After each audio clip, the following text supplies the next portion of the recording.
welcome to WTN TV Informer. I am Desiree Mago. Let's take a look at what's making the news. Many residents on St. Martin reported feeling an earthquake early Monday morning.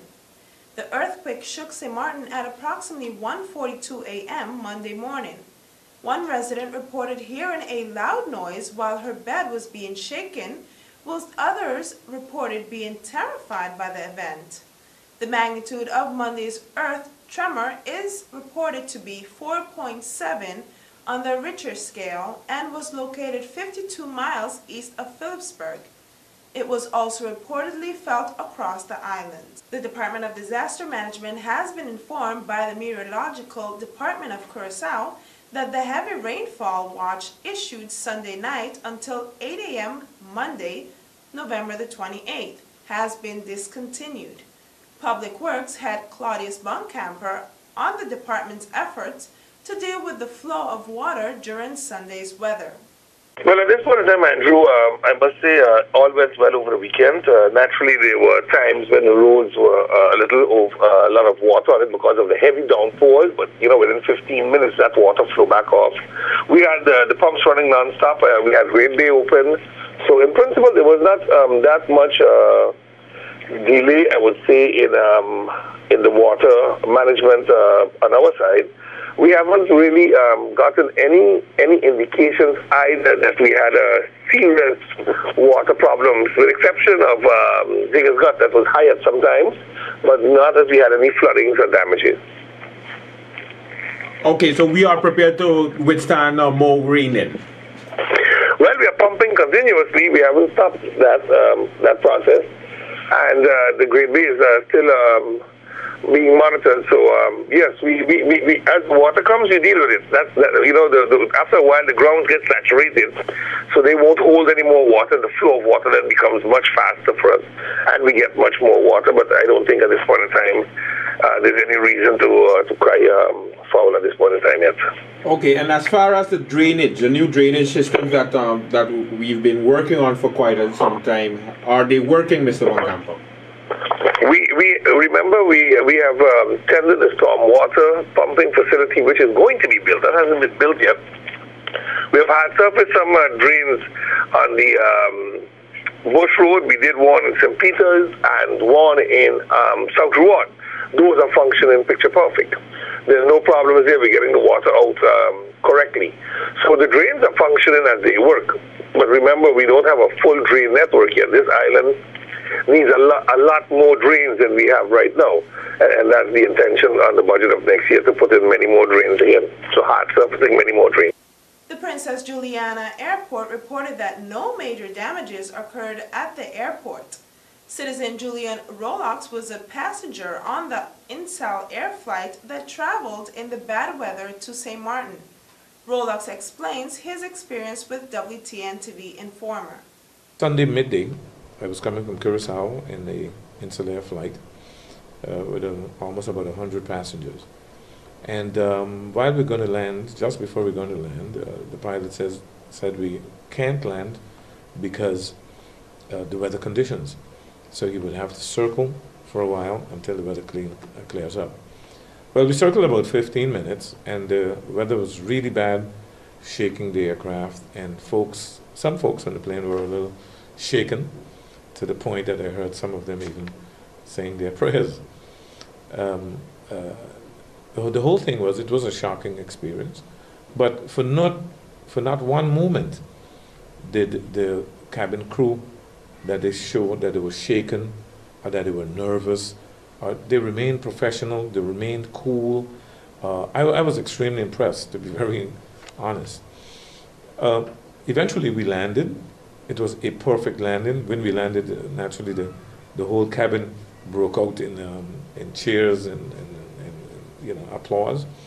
I made it my business to find out who this good captain was, and I was introduced by Alonzo Hassel, the local Insel Air manager, to Insel Air Captain Robert Page and his first officer. Robert Page, being a small man, a little over 5.5 feet, very unassuming, but an extraordinary, acted extraordinarily under the circumstances as a pilot. In the 1970s, I functioned as an assistant air traffic controller up in Juliana Tower, so I know how tough and how challenging landing can be here at the Juliana during those type of weather. One of the things I wanted to make clear here is that it's so important for us to see our own Caribbean people in these kind of positions. It sets a good example for young people. It gives us self-confidence, and it shows also to the world that whether it's a pilot, whether it's an engineer, or whether it's sweeping a floor, that we can do it and that we can do it well. The St. Martin AIDS Foundation held its Stronger Together Free HIV/AIDS Testing Day on Sunday at the Scotiabank location in Phillipsburg. Persons had the opportunity to come and get free counseling session and free testing. Over 70 persons tested for the HIV virus. President of the St. Martin AIDS Foundation spoke to our reporters about the turnout. Today we have our annual World AIDS Day, HIV test day. It's a free, confidential, rapid HIV test day, meaning it's free of charge, it's confidential, people do not need to give their names, we work with a code number, and it's rapid because they get their result after 20 minutes. We use the same rapid test that is used all over the Caribbean and worldwide in many different countries. A very dependable test that can tell you within 20 minutes whether you have HIV or not. We also do always like a little counseling where we ask people some personal questions, not to be in their business, but to make sure that if they are at risk for HIV infection or other sexually transmitted diseases, that we can advise them how they could improve and how they get it safer for themselves and their partners. Also, based on that counseling form, we decide whether somebody is advised to do another test in 3 months, because there's this window phase, this period of time that it might take before HIV shows up in a blood test, because your body starts making, your immune system makes antibodies once you have an infection, and those antibodies are the ones we're looking for.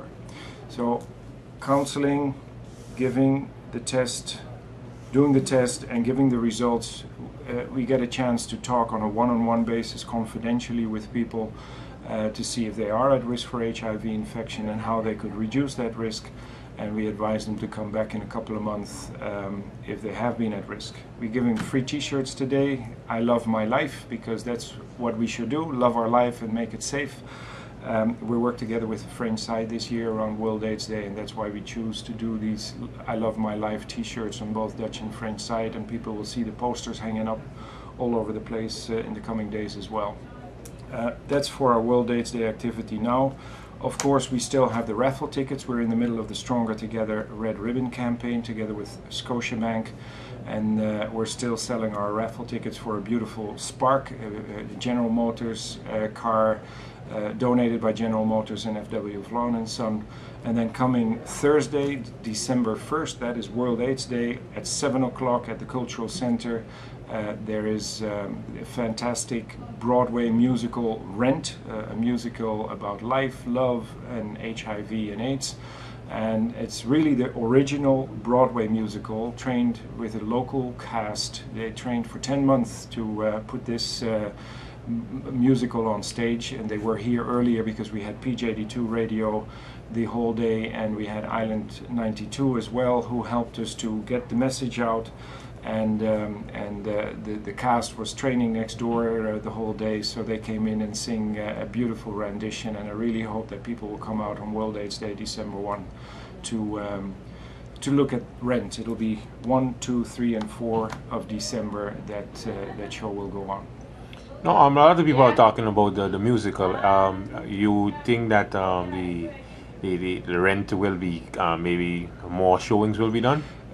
We were able to get the license to perform the real original Broadway musical. It's the full Broadway musical. We didn't do any changes or what have you, and because we're using their official license from Broadway, we have to really stick to their program, and it's quite expensive to buy that license, so we're only permitted to do 4 shows. So really make sure you get your ticket. The shows will start at 7 o'clock sharp because it's a long show, so people have to be there a little earlier, and you can buy your tickets of course up front for either one of the 4 days by any of the cast members. by DJ and Joost. Many people know them. Suzette Moses from the program management team. Miguel's Spa and Salon has them available. Island 92 has them available, so there are different locations people can obtain their tickets for that. And don't forget the raffle tickets, because they are also at the same locations, you could say. Island 92, both Scotiabank locations, both in Simpson Bay and in Phillipsburg, and any one of the members of the AIDS Foundation. All right, now as for today, the testing, I see we had quite some weather. Correct. How is the flow of people? Much less due to the weather, because everybody coming in either rubber boots or umbrellas, but at least we had a little over 60 people, or close to 60 people weathering the rain today to come for a test. We're open till 4, so we got another hour to go, and I hope we really will see a few more people. They're kind of like the rain, dripping in one by one at the moment, but it was a successful day, I must say. It's again good to see both men and women coming out to do their HIV test, because like we always say, it's important to know your status. It's really, these days, if we test early, we diagnose early, and we treat properly, and we have those medications available on the island, not only do you keep the individual, the person with HIV healthy, but once you treat the person and you get the virus under control in his or her body, the chance that he or she can transmit the virus to somebody else becomes pretty much zero. So it's not only keeping people healthy, it is also a form of indirect prevention to prevent new infections with HIV. And that way, when we're rolling out more of testing and treatment, as we will be doing the coming months and years, we really hope to see these numbers come down further and further. The St. Martin Carnival Development Foundation is still looking for a slogan for Carnival 2012 and has reopened its annual contest for Carnival lovers. The person who submits the eventual slogan will win a season pass to the Carnival Village for Carnival 2012. But first, the foundation is calling out the schools to come out to an information session this Tuesday at the government building. As you know, SCDF continues to remain focused in involving schools, especially during the grand parades and all of our activities. So SCDF decided, preparation of Carnival 2012, to invite all school managers and all school administrators of the various schools from elementary straight up even to university level, and any institute of learning, to a meeting tomorrow evening, that's Tuesday, November the 29th, at 7 p.m. at the Government Administration Building, to discuss their involvement in Carnival and how we can get the schools involved. As a teacher by profession, she's very passionate about getting schools involved, and it is important for the continuity of Carnival that we involve our youngsters in our premier cultural event. It remains of paramount importance to us that schools get involved, PTAs of the various schools get involved, the student bodies get involved, and most importantly, parents in general. As Carnival continues to be the People's Festival, getting the people involved in all facets of Carnival remains also SCDF's major goal for Carnival 2012. Where it concerns our slogan contest, SCDF originally had closed the slogan contest in June, making it, again, part of our early preparations, but receiving vast amounts of emails about reopening it, we decided yet again to involve the public in this very traditional annual contest, that we open the slogan contest for this coming Carnival season. Of course, the winner will receive a season pass, entitling them to every show in the Festival Village. This is something that, of course, a lot of entries last Carnival season. We had over 110 entries and submissions submitted to SCDF via email, and our email address is sxmcarnival@hotmail.com, and we look forward yet again to the public supporting SCDF, our efforts towards the planning of Carnival, because Carnival is only successful with the people's support. And that brings us to the end of WTN TV Informer. Until the next edition, I am Desiree Mago. Enjoy your week. Thank you for watching.